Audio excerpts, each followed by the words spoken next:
our next presentation is called Rebuilding Identity for Africa through Algorand, and I'd like to welcome Victor onto the stage. I've seen in the press lately that Algorand is doing some work in the Marshall Islands with the digital currency. So I don't know, I'm putting Victor on the spot here, and I know he's talking about identity, but I'm hoping he can also perhaps share one or two insights on what Algorand is doing in that space. So please welcome, thank you. And I hope you've noticed I've asked my question before the session started, so in the hope that he'll cover it. Thank you. Morning, everybody, morning. My name is Victor Mapunga, and I'm coming from an interesting country called Wakanda. Some of you call it Zimbabwe, but anyway, it's Wakanda for me. So today I'm here to actually talk about a very interesting problem that I actually faced when I came back to Africa, which was sometimes most people, if not over 400 million people in Africa, face problems around financial services, insurance, and even access to basic government services owing to something as simple as identification. Yesterday, we had a couple of people talk about identification, but today, I actually want to get in depth on it and actually show you a very practical solution that we've developed. I liked the last two speakers that we're actually presenting here, because when we talk about what we can do with blockchain and the solutions that can actually affect millions of people, it's always important to be cognizant that we need very practical solutions that the person on the street is actually going to adopt. So without further ado, our company is called FlexFinTx, rolls off the tongue quite easily. And we discovered that over 800 million people in the world in general, especially in Africa, Southeast Asia, and South America, don't have proper identification.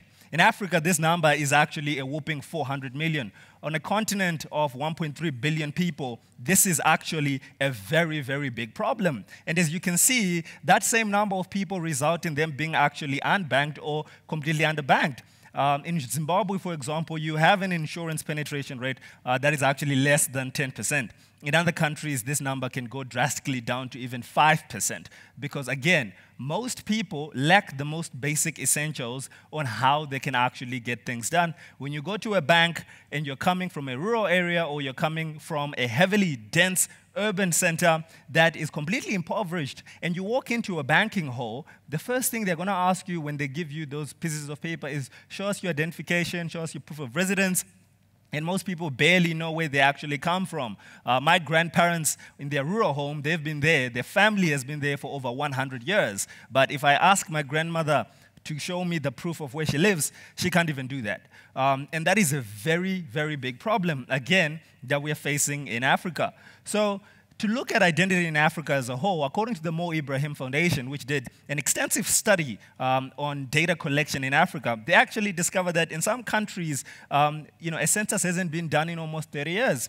That's actually an entire generation of people that has completely gone uncounted, and only over half of the continent of the continent's population lives in a country where census took place in the last 10 years. And only 8 African countries, this is 8 out of 54, 55 countries if you want to count the Western Sahara, but only 8 out of these 55 countries have a birth registration system that covers 90% or more of the population. So if you grew up, again, in a relatively African home, you discover that once in a while, you'd have some relatives come from the rural area, especially when they were about 6, 7 years old, and they'll be coming to your house because they want to go get a birth certificate. Why? Because now they want to go to school. So someone is actually gone 6, 7 years without something as simple as a birth certificate. Now, for some individuals, the years can actually add on. They can be 16, 18, even 20, and they still don't have this basic form identification. And they're roaming around the streets, completely unable to move into any sort of formal work because, again,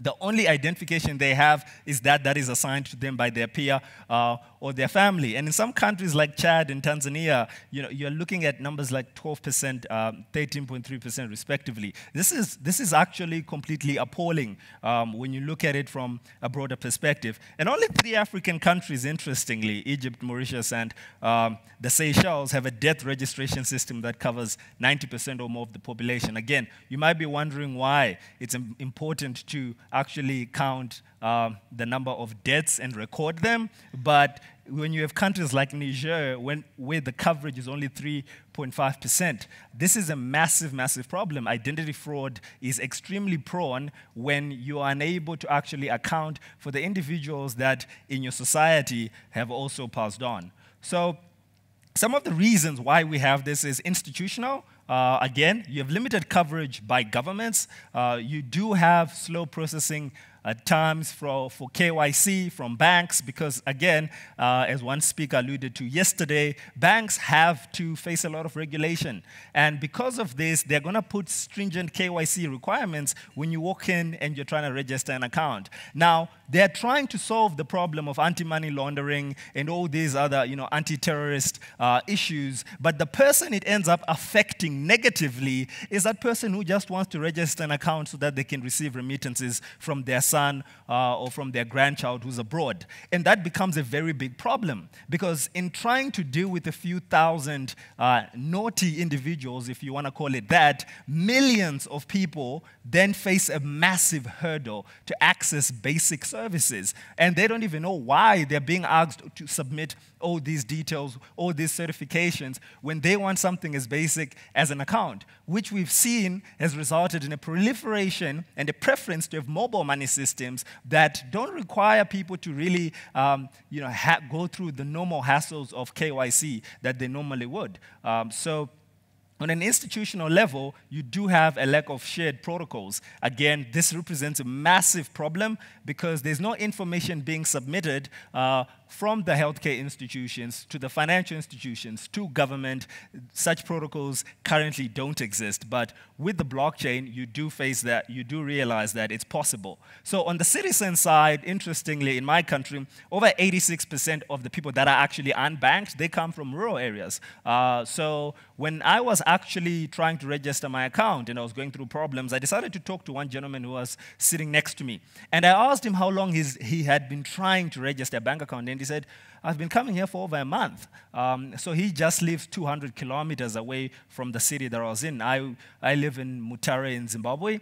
And he was coming from a rural home 200 kilometers away, so he has to come to the city once in a while in order to get his work done or his certification done. And this is a very big problem because banks traditionally are no longer investing in these rural areas. It's just not profitable. You have sparsely populated people that exist sometimes 10 kilometers, 10 miles, 20 miles away from the nearest homestead. It doesn't make sense to build a branch there that they can actually go to. So people have to come to the city. And when they do come to the city and they don't have the most basic form of identification, this creates a back and forth problem, which is extremely, extremely expensive. And you realize that, again, 67% still have no access to comprehensive smartphones. We do have an increase in mobile phone penetration in Africa, but when you look at the type of mobile phones that are actually coming in and who's actually taking those mobile phones, it's usually the people that are in the most developed economies in Africa, and they're also in the urban centers. The vast majority in the rural areas still don't have comprehensive smartphones.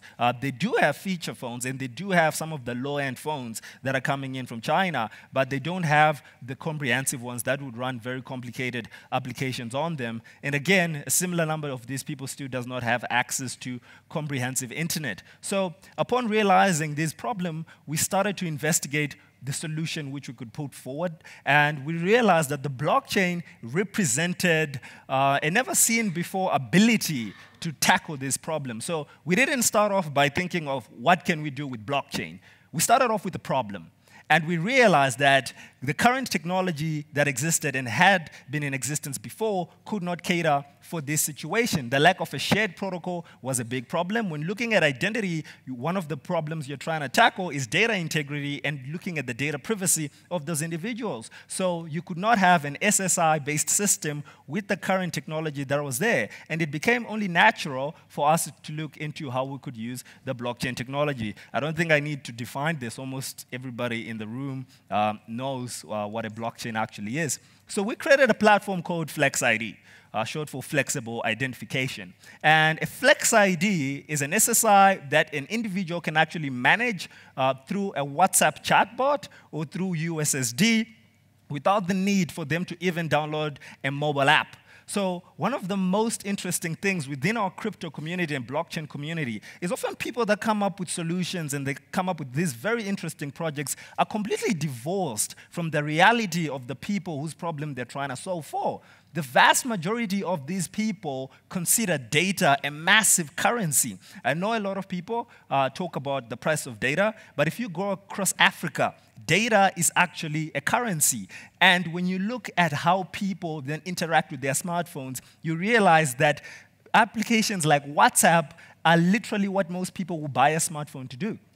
When WhatsApp started proliferating across Africa, you'd have little stands where people would put up little signboards saying, we will install WhatsApp on your phone, because most people actually, that's the only reason they wanted to buy a smartphone to begin with, so that they could communicate with their loved ones cheaply without incurring the ridiculous SMS costs that the telcos were putting forward. And most of these individuals basically don't use their smartphones for anything else. They don't have the privilege to download a 50 megabyte, 100 megabyte application and put it on their phone, not to mention the complexity that a lot of these individuals, again, actually face. So when looking at a kind of user interface that an individual would be familiar with, we decided to actually go with something they use absolutely every day. I think there are now over 100 to 200 million WhatsApp users across Africa, and in Zimbabwe alone, that number is actually over 3 million. And it actually accounts for over 40% of the internet traffic, which actually shows you how important it is to leverage on existing infrastructure versus trying to re-educate an individual on how they can actually operate on the actual platform. So again, Flex IDs are built on the principles of being completely self-sovereign, whilst also being very much borderless, because we also believe that an interoperable system that allows a person to move from any country within Africa and actually transfer their credentials from where they came from. So I should be able to come all the way from Harare, come to Joburg, try and register a bank account, transfer my credentials, my Zimbabwean credentials, to my South African bank and be able to actually start operating. I think when you look at the diaspora market in the whole world, Africa has the largest group of individuals that actually are outside and that send money back home. So much of those individuals, when they leave, they face a lot of problems around how they could actually share their credentials. When I moved to America, again, I faced a similar problem where you can't actually transfer most of your previous credentials to your new country. So we believe that in Africa, we have an opportunity to create a continent-wide interoperable system. And we've made it extremely easy. So it's just 3 steps. The first step is you actually just send a message to the WhatsApp number, and you actually get a menu that asks you to start registration. And then the second step, once you've submitted all your relative information, we have to then authenticate that it's actually you. So this is all an interesting question we get asked all the time, which is how would you verify that a person's information that they submitted is actually accurate? So we have a second step where we have a network of partners and agents that would then do the verification to make sure that the information the individual submitted is correct and indeed it's theirs. And once an individual's Flex ID has been authenticated, now they can begin to access the higher tier services. So whether you want to register a bank account, whether you want to apply for a loan, or any other related service that's on the platform, you'll be actually able to do this. So looking at self-sovereign identities, yesterday there was a speaker who actually explained this, but a Flex ID is a self-sovereign identity, and this has been made possible by DOT technology. And users are in control of their own data. This is extremely important because in Africa, the lack of legacy infrastructure and the lack of legacy institutions that have dominated a monopoly on people's data presents a unique opportunity for us to create completely new infrastructure where users start off with complete control over their identification. So these 400 million individuals that don't have access to identity in the first place, it would be best to give them a platform where from the start they are in complete control of who can actually see their data and who has access to it. So this is made possible by digital identifiers. So without getting a little bit too technical, DIDs are just a new type of identifier that provides verifiable decentralized identities, and they enable the controller of the DID to prove control over over it independent of any centralized registry. So essentially, they don't need a central registry or a government service to say this information is accurate or it's actually yours. They are the ones that actually give access to such institutions, whether it be a bank or government services. And again, this allows us to now create verified credentials. And the verified credential is given by an issuer. An issuer in this case can be a bank, it can be a government service, it can be a healthcare institution, an insurance company, any institution that wants to give out a credential, they would then issue the credentials to those holders. And the verifier would then request access to those credentials such that they can deliver a service or render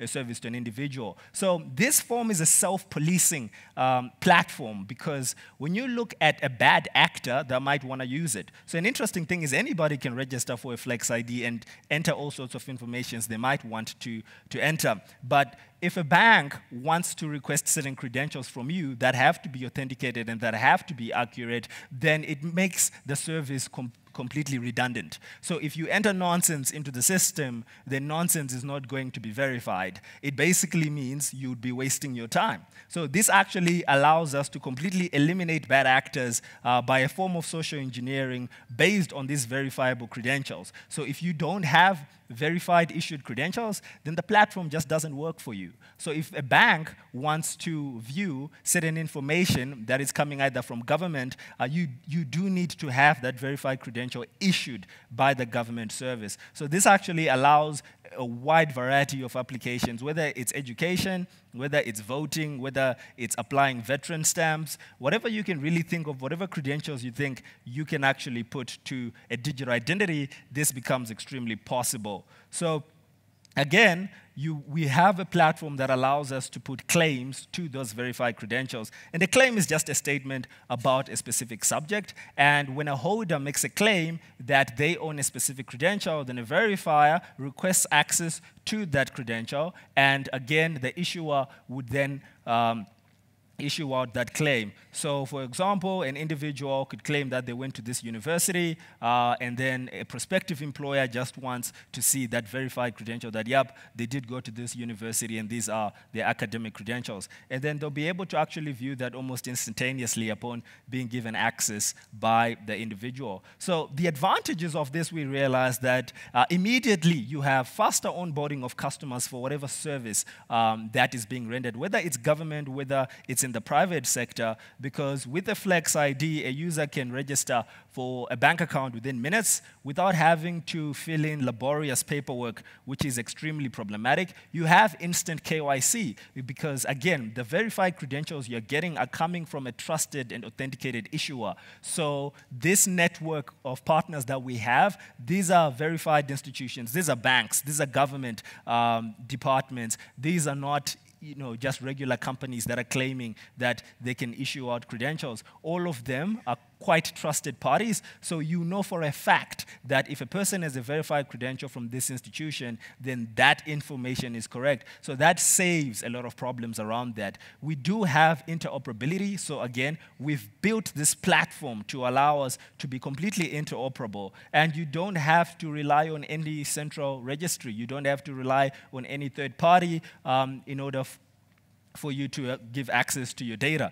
and you're not going to get anybody using your information for whatever purposes they want to do. And for every Flex ID that is actually registered, it represents a lifetime consumer, a lifetime customer for any services that can be built. We've built this with open APIs such that other developers and other institutions will be able to start figuring out and tinkering on what other services they can build on top of this. So whether it's even it has to do with NGOs or charities that want to make sure that whatever inputs they're giving or whatever money they're sending is going to the right recipients. Again, this will be possible. Those open APIs will be available for them to start tinkering and building. So we built this platform on Algorand. So I have to give a shout out to Algorand, one of the key sponsors to this event. And Algorand is an engineering marvel within the blockchain community, because what they've done is created a platform that actually allows us to easily build blockchain applications quite easily,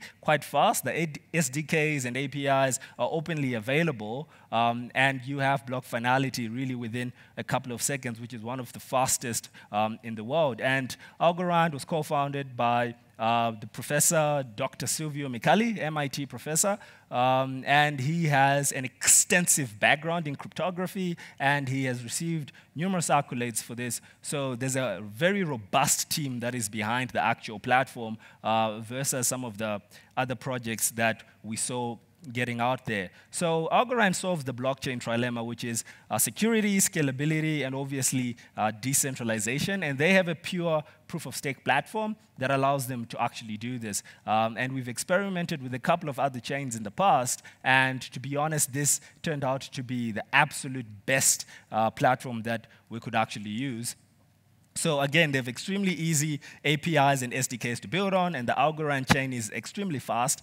You do have the block finality within a couple of seconds, and the chain cannot be forked, which is a very important aspect compared to other chains that we've seen. The Algorand chain can actually never be forked. So the data integrity on that chain is extremely robust and is fully decentralized with no central node runners on it. So the applicable markets for DIDs in this case, again, on a very practical scale, is you do have your banking and insurance, you do have your healthcare, everything from your prescriptions, again, to your doctor and medical licenses, from your government-based services, whether it's a national identification system, whether you're talking about voter IDs, whether you're talking about veteran stamps. So we have a project we're working with in Zimbabwe to actually get subsistence farmers hooked onto this system, because subsistence farmers often get inputs from government, but it's a very corrupt service whereby most of the individuals have no idea as to what they're actually owed. So if they go to a depot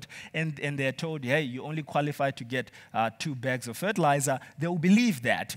Yet the government would have actually said this person is supposed to get 10 or this person is supposed to get 5. So we are trying to solve all these different problems using this very comprehensive system. So again, even in education, you could issue credentials just via the blockchain directly to a Flex ID or through a DID in this case. So we've made some tremendous efforts in the ecosystem.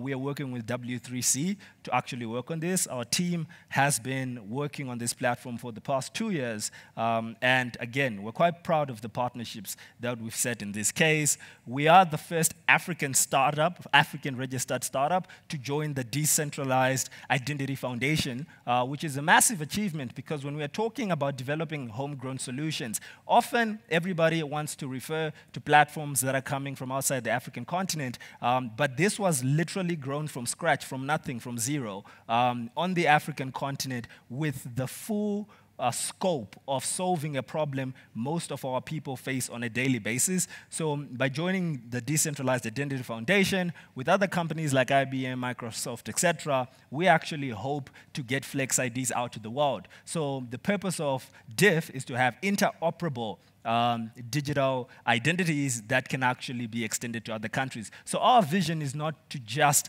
create a platform that is going to be used in Zimbabwe, in Mozambique, in South Africa, but it's to create a platform that is actually going to scale all the way to South America and Southeast Asia. I don't think we have to wait, as the previous speaker was actually saying, that Africa has been waiting for a very long time. So we are not waiting anymore. Instead, we are actually looking at how we can export these solutions to all these aforementioned countries. And we have numerous partners we are working with. Again, Algorand, which is a tremendous technical partner, DIF, PureStake, and also the African Blockchain Alliance. And hopefully, we'll be able to join all the previous associations that were actually being presented, whether it's the South African Blockchain National Alliance as well, because we believe in a whole Pan-African scope of how we can actually do this. And as for our company, I co-founded it with my partner. So we actually met when I was at Yale University. So he's from New Delhi, India. So one of the most interesting things is some of the problems we face in Africa, on other continents, they have the exact same problem. So often I would raise something that is going on in Harare and say, we have this problem in New Delhi as well. And we discovered that if we have the same problems and we develop the solutions here, those same solutions can then be applied even in those places. So we should not be limited as to what exactly we can develop when we look at entrepreneurship in sub-Saharan sub-Saharan Africa or where our solutions can actually go. But we do have a lot of opportunity in terms of how we can expand those solutions out there. So again, if you're very much interested in hearing more about it, you can always reach out on the aforementioned contact details that are actually displayed there. So thank you very much, and I think... Thank you, Victor. Wow. Fascinating initiative, and I really encourage you to perhaps catch up with the corner in the tea break with what's happening with the South African National Blockchain Alliance. I know Gary did a call yesterday also about some of the stuff that's happening in South Africa, and I think there's big opportunities for collaboration, so thank you very much. Great presentation. Well, thank you very much. And to answer her question on Algorand's efforts with the CBDCs, so Algorand just launched the first national CBDC on the Marshall Islands, which was a massive achievement within the actual industry, and we actually see that as a massive opportunity to start expanding inward into countries that will need CBDCs, especially on the sub-Saharan African continent. So again, that is a massive opportunity that's there, and we do hope to work with all the associations that were represented here previously that are interested in that. So again, if you'd like to know more about that, I'll be more than happy to share information about how that collaboration could go forward. Okay, thank you, Victor. Thank you. Round of applause, please. Thanks very much.